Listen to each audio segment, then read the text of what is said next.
Hello viewers, welcome to cute kitchen and craft. இன்றைக்கி நம்ம வீடியோவில் என்ன பார்க்க போகிறோன்னா, பால் கொழுக்கட்டை செய்கிறது அப்படிங்கிறத பார்க்கலாம்.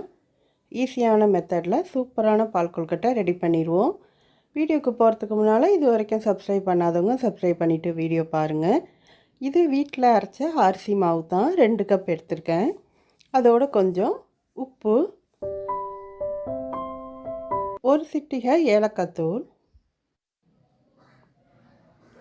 இதையெல்லாம் எல்லா மாவுலேயும் சேர்கிற மாதிரி கலந்துக்கிட்டுடலாம்.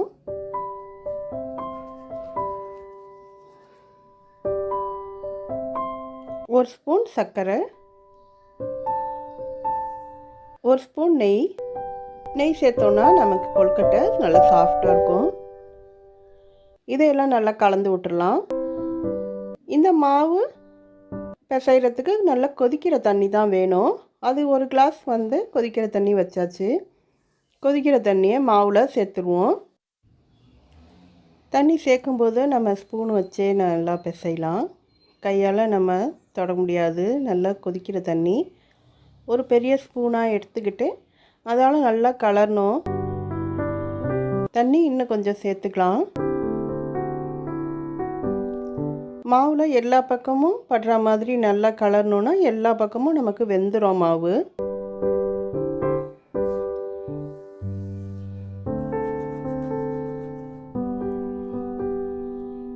நல்லா கிளறி கொடுத்தாச்சு. இன்னும் கொஞ்சம் தண்ணி சேர்க்கலாம்.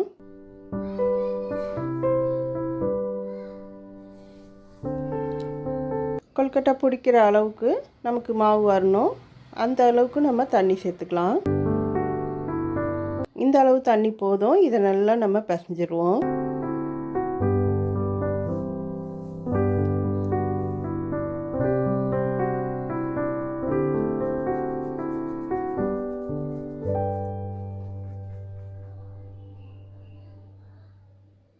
இந்த மாவு ஒரு 2 நிமிஷம் ஆறட்டும். நல்லா சூடாக இருக்கும்.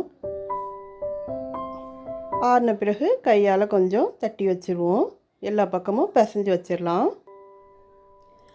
இப்போ நம்ம பால் கொழுக்கட்டைக்கு தேவையான பால் எடுத்து காய்ச்ச வச்சிடலாம். 750 மில்லி 3/4 லிட்டர் பால் எடுத்திருக்கேன். அதோட ஒரு கிளாஸ் தண்ணி. நமக்கு பால் கொதிக்கும்போது அடி பிடிக்காமல் இருக்கிறதுக்காக ஒரு கிளாஸ் தண்ணி சேர்த்துக்கிட்டுலாம்.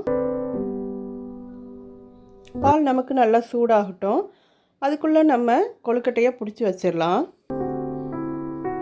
மாவு கொஞ்சம் ஆறிடுச்சு. அதுக்கு பிறகு நமக்கு என்ன ஷேப்பில் வேண்டாலும் நம்ம எடுத்துக்கலாம். நான் இப்போது ரவுண்ட் ஷேப்பில் எடுத்திருக்கேன். சின்ன சின்ன உருண்டையாக எடுத்து பிடிச்சி வச்சுருக்கேன். எல்லா மாவையும் நம்ம ரவுண்ட் ஷேப்பில் எடுத்துடலாம்.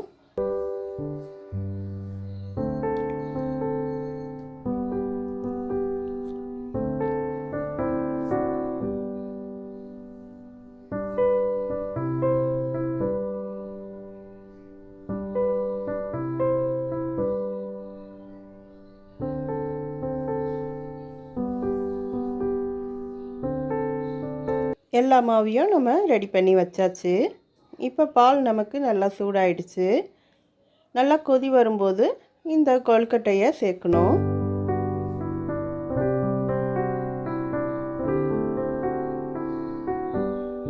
இப்போ ஒன்று ஒன்றா இந்த கொழுக்கட்டை மாவை பாலில் சேர்க்கலாம். நம்ம அப்படியே போட்டுறக்கூடாது. எல்லாமே ஒரே இடத்துல போய் இருந்துக்கிட்டு அடி பிடிச்சிக்கிட்டுரும். ஒன்று ஒன்றா எடுத்தது போட்டோன்னா அடி பிடிக்காமல் நமக்கு கிடைக்கும்.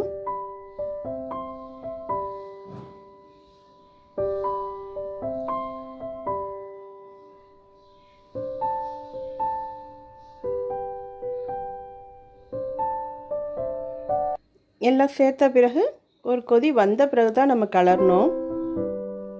மாவு போட்ட உடனே நம்ம கலரணுன்னா உருண்டை உடஞ்சிரும். ஒரு கொதி கொதித்தோடனே நம்ம கலரணுன்னா அது அப்படியே நமக்கு கிடைக்கும். இப்போ நல்லா சுண்டிடுச்சு பால். ஒரு 1/4 மணி நேரம் நமக்கு கொழுக்கட்டை நல்லா வெந்துடும். ஓரத்தில் எல்லாம் பால் ஆடைங்க, அதை எல்லாத்தையுமே நம்ம சரி பண்ணி எடுத்து விட்டு வச்சிடலாம். அதோட பால் சுண்டுன பிறகு கொழுக்கட்டை வெந்துடுச்சான்னு பார்த்துட்டு அதுக்கு பிறகு ஏலக்காய் தூள் ஒரு சிட்டிகை, இதுக்கு தேவையான அளவு சர்க்கரை, வெல்லம் வேணும்னாலும் சேர்த்துக்கலாம். இதை நல்லா ஒரு தடவை கிளறிக்கிட்டாச்சு. தேங்காய் பால் இதுக்கு ரொம்ப இம்பார்ட்டன்ட். அது நமக்கு சேர்த்தோன்னா நல்ல மணக்கும் பால் கொழுக்கட்டை. அதனால் ஒரு கப் தேங்காய் பால் சேர்த்துருக்கேன். ஒரு சிட்டிகை உப்பு, ஸ்வீட்டை நல்லா எடுத்து கொடுக்கறதுக்காக. தேங்காய் பால் இதெல்லாம் நமக்கு சேர்றதுனால சுவையான சூப்பரான பால் கொழுக்கட்டை ரெடி ஆகிடுச்சு. அதை எடுத்து சர்வ் பண்ணிடலாம். குழந்தைங்களுக்கும் ஒரு ஆரோக்கியமான ஒரு டிஷ் இது. செஞ்சு பாருங்கள், ட்ரை பண்ணி பாருங்கள், எப்படி வந்துச்சுன்னு சொல்லுங்கள். இது வரைக்கும் சப்ஸ்கிரைப் பண்ணாதவங்க சப்ஸ்கிரைப் பண்ணிவிட்டு வீடியோ பாருங்கள். தேங்க்யூ ஃபார் வாட்சிங்.